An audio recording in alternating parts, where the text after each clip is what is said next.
नमस्कार, मैं डॉक्टर सतीश कुमार मीणा, सहायक आचार्य राजनीति विज्ञान, राजकीय महाविद्यालय बावनवास। इस वीडियो में आज हम प्रमुख समझौतावादी विचारक थॉमस हॉब्स के बारे में चर्चा करेंगे। थॉमस हॉब्स उदारवादी श्रृंखला के वो विचारक हैं जिन्होंने आदर्शवाद से राजनीति विज्ञान को वैज्ञानिकता की तरफ ले गए। उदारवादी विचारकों के प्रवर्तकों ने अपने दृष्टिकोण को मुख्यतः राज्य की उत्पत्ति या राज्य के कार्यों से संबंधित सिद्धांतों के रूप में प्रस्तुत किया।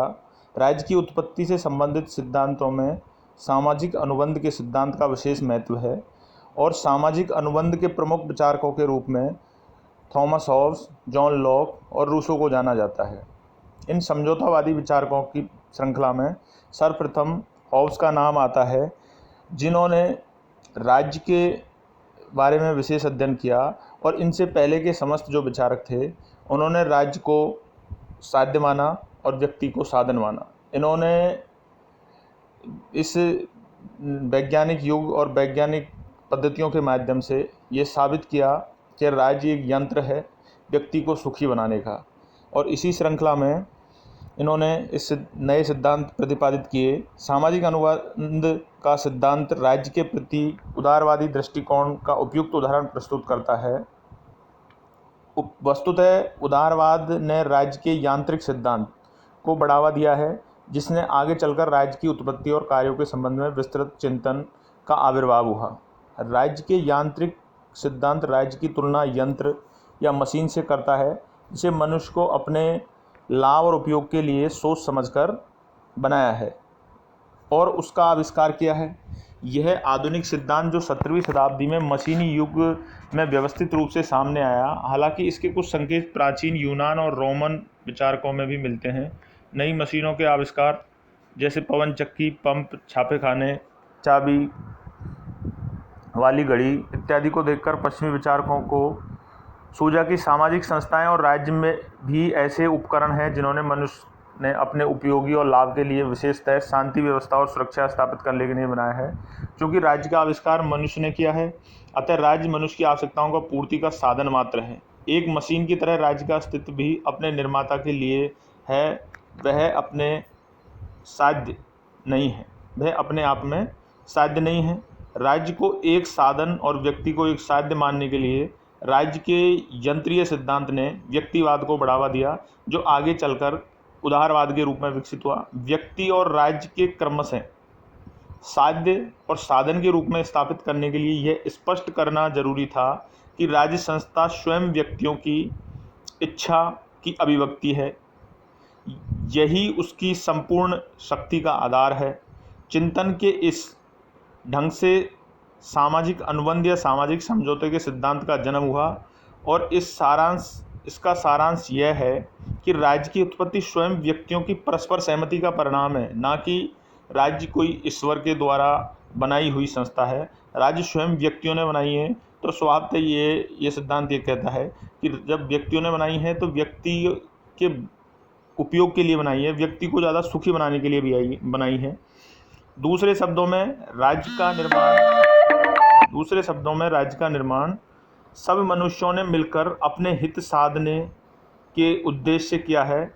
सबसे पहले यह सिद्धांत थॉमस हॉब्स ने 17वीं शताब्दी में व्यवस्थित ढंग से प्रस्तुत किया। थॉमस हॉब्स ने इसके आधार पर पूर्ण प्रभुसत्ता का समर्थन किया। अपने इस अनोखे निष्कर्ष के कारण थॉमस हॉब्स उदारवादी दृष्टिकोण को तर्कसंगत परिणाम तक नहीं ले जा पाए। उनके बाद लॉक ने सामाजिक अनुबंध के विचार में संवैधानिक शासन के सिद्धांत के रूप में विकसित किया। यही कारण है कि लॉक को सही अर्थों में उदारवाद का जनक माना जाता है। लेकिन रूसो का भी अपना विशेष महत्व है। रूसो ने ही सर्वप्रथम इस विचार की शुरुआत की, इसलिए हम सर्वप्रथम हॉब्स के जीवन परिचय के बारे में पढ़ेंगे। थॉमस हॉब्स का जन्म इंग्लैंड के मेलिसबरी नामक स्थान पर हुआ था। इसका जन्म 1588 में अरमेडा के वर्ष में हुआ था। इस वर्ष एक और तो इंग्लैंड में राजा और संसद के मध्य गृह युद्ध प्रचलित था और दूसरी ओर स्पेन ने इंग्लैंड पर आक्रमण कर दिया था। इस कारण चारों ओर भय का तनाव का वातावरण बना हुआ था। इसी संदर्भ में थॉमस हॉब्स का प्रसिद्ध कथन है कि मेरी माँ ने एक साथ 2 बच्चों को जन्म दिया, एक मुझे, एक बह को।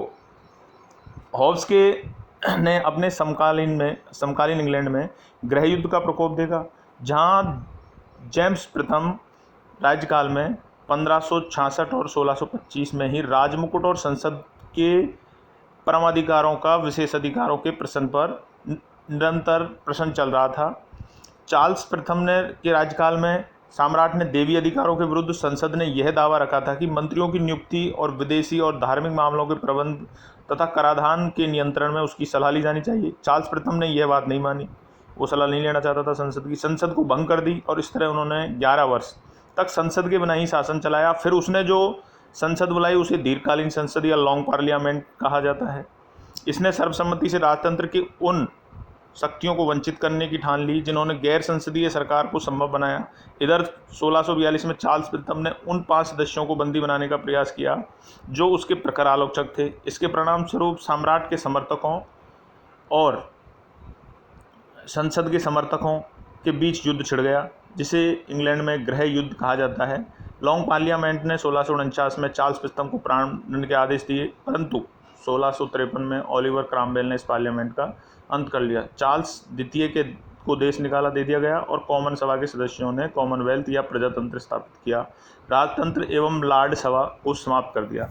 इस तरह हॉब्स ने अपने जीवन के शुरुआत में ये अपने देश में गृह युद्ध की स्थिति देखी और अशांति का वातावरण देखा, इसलिए उन्होंने सुदृढ़ शासन व्यवस्था स्थापित करने की सोची और ऐसी इस तरह उनको लगा कि अपने देश के लिए ऐसी शासन व्यवस्था हो जो अपने देश की स्थिति को कंट्रोल कर सके। हॉब्स गृह युद्ध की उन तनाव से मुक्ति के लिए निरंकुश राजतंत्र का समर्थन करता है और अपने निरंकुश राजतंत्र के समर्थन में ही पहली पुस्तक लेवियातन नामक पुस्तक को अज्ञात नाम से संसदीय लोकतंत्र की स्थापना होते हुए कहता है। हॉब्स ने राजतंत्र का समर्थन के कारण गिरफ्तारी का आदेश दिए गए, इसलिए हॉब्स इंग्लैंड छोड़कर फ्रांस चला गया। इसी संदर्भ में हॉब्स ने आत्मरक्षा के अधिकार का समर्थन किया है, अर्थात जीवन को बचाने के लिए भाग जाने का समर्थन किया है। मतलब संसदीय प्रणाली स्थापित होने पर उन्होंने राजतंत्र का समर्थन किया और राजतंत्र के समर्थन के कारण उनकी गिरफ्तारी करने की कोशिश की तो वो अपने देश छोड़कर चले गए। इस दोनों को व्यवहारिक स्थिति अपने प्रैक्टिकल अनुभव के आधार पर उन्होंने निरंकुश राजतंत्र और आत्मरक्षा दोनों को समायोजित किया। ये अपने आप में एक दूसरे के विरोधी विचार हैं, लेकिन इन दोनों को समायोजित किया। किसी भी कंडीशन में वो आत्मरक्षा के अधिकार को नहीं खोना चाहते। व्यक्ति को अपनी इच्छा जाहिर करने और वहाँ के व्यक्ति की सुंदरता भी इसमें समाहित है, जो आगे इनके सिद्धांतों में प्रकट हुई। हॉब्स को फ्रांस के राजकुमार चार्ल्स द्वितीय को पढ़ाने का अवसर भी मिला। उसने चार्ल्स द्वितीय को रेखा गणित की पढ़ाई और रेखा गणित के माध्यम से व्यवहारिक राजनीति का ज्ञान कराया। इसी संदर्भ में हॉब्स का प्रसिद्ध कथन है कि त्रिभुज के 3 कोणों का मान चतुर्भुज के 2 कोणों के बराबर होता है, लेकिन रेखा गणित का नियम व्यवहारिक राजनीति में लागू नहीं होता। व्यवहारिक राजनीति में त्रिभुज को स्वीकार किया जाता है। इस प्रकार प्लेटो की भांति थॉमस हॉब्स ने रेखा गणित का समर्थन किया है, परंतु थॉमस हॉब्स का अंतिम जीवन सुखमय व्यतीत हुआ क्योंकि उसका शिष्य चार्ल्स द्वितीय 1660 में इंग्लैंड का शासक बन गया था। चार्ल्स द्वितीय ने हॉब्स की सलाह पर पद नियुक्त किया, परंतु कभी कभी उसका शिष्य चार्ल्स द्वितीय अपने गुरु पर व्यंग भी करता था। वह कहता था कि यहाँ एक ऐसा भालू आता है जो छेड़ने पर नाच दिखाता है। ये उसके प्रारंभिक जीवन के बारे में कुछ परिचय था। इनकी प्रमुख पुस्तकों के बारे में पढ़ेंगे। इन्होंने अपने जीवन में बहुत सारी पुस्तकें लिखी, उनमें प्रमुख पुस्तकें हैं। पहली पुस्तक को रूप में देखते हैं डी सिल्वे, जो 1642 में लिखी गई। दूसरी एलिमेंट्स ऑफ द लॉ 1650 में, लेवियाथन 1651 में, De Corpore Politico, De Homine, a dialogue on the civil war, man and citizen, बोथोलोम, 1680। इन सभी पुस्तकों में इनकी सबसे महत्वपूर्ण रचना जो मानी जाती है वो लेवियातन है। यह पुस्तक 1651 में लिखी गई है तथा इसके बारे में प्रमुख तथ्य इस प्रकार है। यह फ्रांसीसी गोल्फिन को समर्पित थी। यह सेनापति था जो राजतंत्र का समर्थक था। लेवियातन के मुख्य 4 भाग हैं जो इस प्रकार है: of man, of commonwealth, of christian, of kingdom. ये लेवियाथन नामक पुस्तक को 4 भागों में विभाजित किया गया है। इस पुस्तक को क्लेनेंडन ने जलाया था और कहा था कि यह विश्वासघातों से भरी हुई है। व्हाइट हॉल ने कहा था कि यह विद्रोही की प्रश्नोत्तरी है, यह पोप लीला का षड्यंत्र है, यह सांप के जहर से भी जहरीली है। ब्रह्म हिल ने यह कुत्ते का तमाशा है। नील नदी भी इतना कूड़ा करकट लेकर नहीं आती जितना लेवियतन लेकर आती है। रोस ने कहा है कि यह निरंकुश राजतंत्र का समर्थन करता है। वाहन ने इस पुस्तक के बारे में कहा है कि लेवियाथन ने राजनीति को निष्फल बना दिया है। माइकल ऑक्सफोर्ड के अनुसार यह अंग्रेजी का सबसे बड़ा ग्रंथ है। हॉब्स के बारे में कुछ प्रमुख विचारकों के कथन हैं। कार्डले के अनुसार हॉब्स मेले सबरी का शैतान था। विली के अनुसार हॉब्स झगड़ालू प्रवृत्ति का शिष्य था। ब्रिटेन में उस समय 2 दल थे। एक दल था कंजर्वेटिव या अनुदारवादी दल, यह राजतंत्र का चर्च तथा लॉर्ड सभा का समर्थन करता था। हॉब्स इसी दल से संबंधित था। अनुदारवादी दल का प्राचीन नाम टोरी दल था। दूसरा लिबरल या उदारवादी दल, यह संसद, लोकतंत्र, लोकसभा का समर्थन करता था। इसे जॉन लॉक संबंधित था। इसे प्राचीन नाम था व्हीप दल। टोरी कंजर्वेटिव राजतंत्र चर्च का समर्थन करते हैं। व्हीप लिबरल संसद व लोकतंत्र का समर्थन करते हैं। इस तरह आज हमने हॉब्स के जीवन परिचय और हॉब्स की प्रमुख पुस्तकों के बारे में चर्चा की।